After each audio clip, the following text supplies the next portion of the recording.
আলাইকুম। আলবাকারা এগ্রোর পক্ষ থেকে সবাইকে স্বাগত জানাচ্ছি খামার জীবনের আরো একটি নতুন অধ্যায়ে। আলবাকারা এগ্রোর আজকের দিনটা কিন্তু একদম অন্যরকম ব্যস্ততায় কাটছে। এই যে দেখুন, আমাদের খামারে জিএম স্যার, আমাদের সিনিয়র কর্মী আর ওনার সাথে ক্লাস 4 এ পড়া এই ছোট্ট অ্যাসিস্ট্যান্ট কিন্তু অলরেডি মাঠে পড়ে নেমেছে। শুরুতে পেঁপের চারা তৈরির জন্য মাটি আর খাঁটি শুকনো গোবর একসাথে খুব সুন্দর করে মিশিয়ে নেওয়া হচ্ছে। শুরুটা পারফেক্ট না হলে কি আর বাম্পার ফলন পাওয়া যায়? ও আমাদের এই খামারের প্রতিবেশী। ছোটকাল থেকে আমাদের খামারে যখনই সময় পায় সে আসে। তার একটা সাইকেল আছে, এটা নিয়ে আসে, বেড়ায় যায়, আমাদের সাথে শরীক হয়। হ্যাঁ, তুমি কোন ক্লাসে পড়ো জানো? যে ফোরে কোন স্কুলে? বিরাট হ্যাঁ, বিরাট বিরাট? সিরিয়া এখান থেকে ক্লাস ফোরে এখান থেকে কত দূর তোমার স্কুল? 1 কিলোমিটার কেমনে যাও? হাইটে না সাইকেল নিয়ে? সাইকেল নিয়ে। স্কুল কয়টা থেকে কয়টা? সকাল 10টায় থেকে বিকাল 4টা থেকে।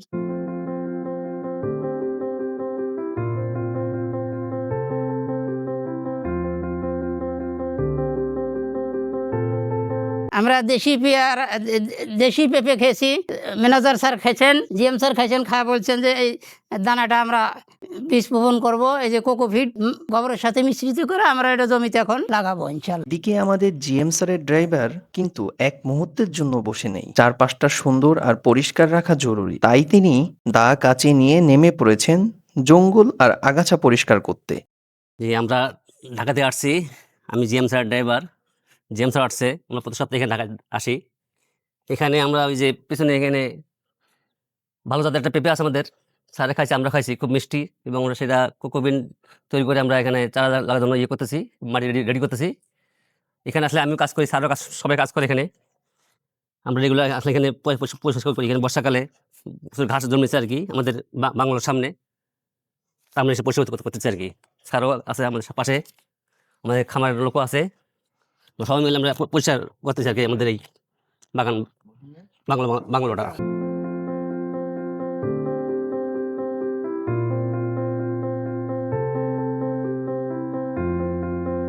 আমাদের বাংলোর সামনে একটা লিচু গাছ হয়েছে, সুন্দর, দেখতে সুন্দর, ভালো জাতের লিচু গাছ। এটা আমাদের জিএম স্যার লাগাইছিল, এটা আমরা পরিচর্যা করতেছি। আশা করি আগামী বছর নাগাদ ফল আসবে এবং সুস্বাদু এবং মিষ্টি।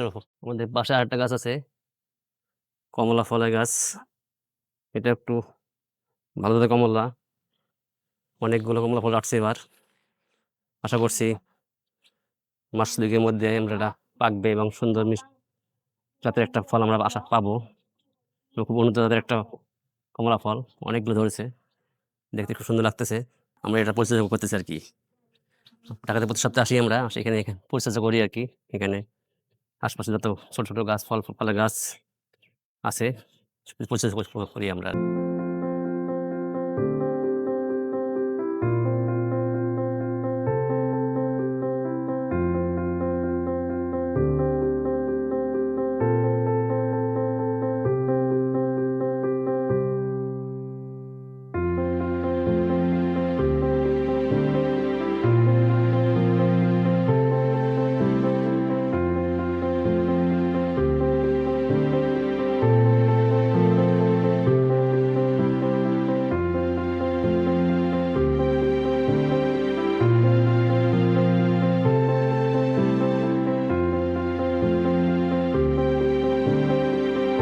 গোবর মাটির মধ্যে দিলাম, জিএম স্যারের সাথে করলাম, অনেক ভালো লাগলো আমার।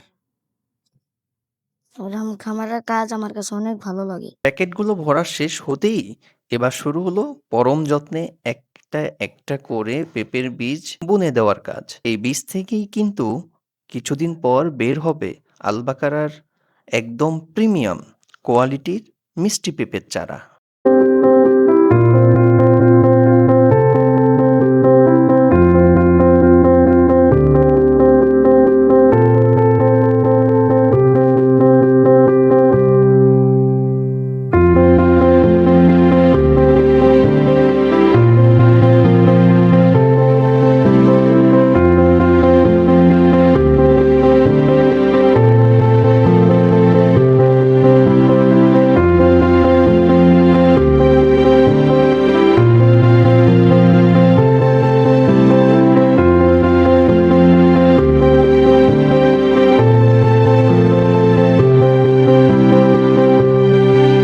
ওদিকে আমাদের ছোট্ট বন্ধুটি কিন্তু অলরেডি প্যাকেটের বীজগুলোতে নিয়ম করে পানি দেওয়া শুরু করে দিয়েছে, যাতে চারাগুলো তাড়াতাড়ি জেগে ওঠে। বীজের কাজ তো শেষ। এবার মাঠে মেইন চারা লাগানোর জন্য বড় বড় গর্ত করার পালা। মাটি করে গর্ত তৈরি হতেই আমাদের জিএম স্যারের নির্দেশনায় ধরাধরি করে 2 বস্তা ভর্তি গোবর সার নিয়ে আসা হলো গর্তে দেওয়ার জন্য।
গর্তে সারগুলো দেব ভাবছি, ঠিক তখনই প্রকৃতির হঠাৎ এক মিষ্টি টুইস্ট। আকাশ ভেঙে শুরু হয়ে গেল ঝুমঝুম বৃষ্টি। বৃষ্টি দেখে সবাই যখন একটু আড়ালে যাওয়ার কথা ভাবছে, তখনও কিন্তু আমাদের জিএম স্যার দমে যাননি। তিনি বৃষ্টির মধ্যেই মাঠে দাঁড়িয়ে সমান তালে কাজ করে যাচ্ছেন।